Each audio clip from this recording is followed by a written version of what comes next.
Caught on camera, a Charlotte Mecklenburg police officer presses a gun to a man's head and threatens to kill him. This happened in March when officers tried to arrest James Yarborough after he ran from police. It's what happened when they caught up to him that has our investigative reporter Nick Oxner asking some questions.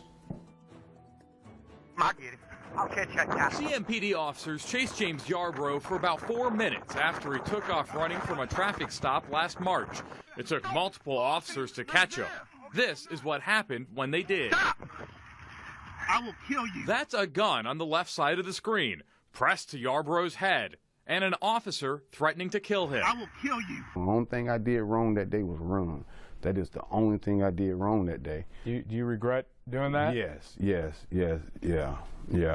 I regret running. Stop! Hey! Hey!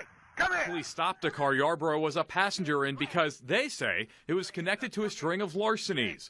Yarborough, who's been convicted 3 different times on federal firearms charges, says he ran because he knew the driver of the car had a gun.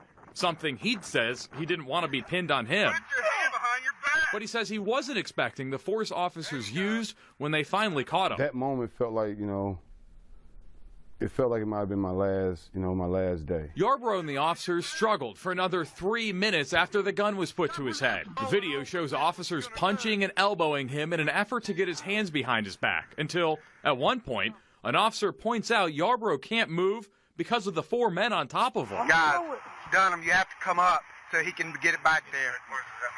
He's not going anywhere. That has all of the features of excessive use of force. We showed the video to attorney Jake Sussman, who represents clients in police brutality cases. Sussman said this body cam video would make for a compelling case in court that officers used excessive force. I think you show that to 12 people on the street, they would certainly think that there was a problem. It certainly seems like that was an unreasonable use of force. You and the department stand behind Officer Dunham's behavior in that video.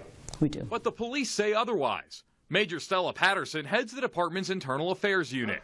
She says the officers in the video didn't do anything wrong. When you look completely at the totality of circumstances, you have to ask yourself, was that reasonable in that situation? And based on everything, it was reasonable. It's reasonable for a police officer to take his pistol and put it up against the temple of someone's head and say that they'll kill that person?